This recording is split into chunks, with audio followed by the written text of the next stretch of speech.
Hello guys, welcome back to 1 Minute IT Shot.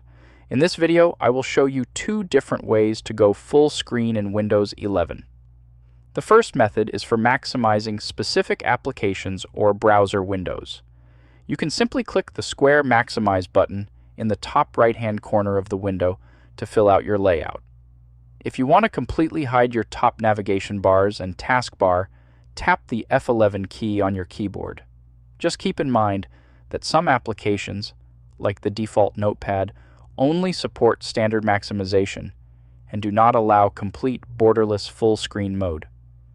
If your laptop interface itself is not properly filling up your entire monitor screen, you can fix it inside your system dashboard. Open your Start menu, click Settings, select System from the left-hand menu, and tap Display. Scroll down to the Scale section. Click the drop-down menu and select a higher percentage to cleanly zoom in and extend your desktop across your entire display. And that is it.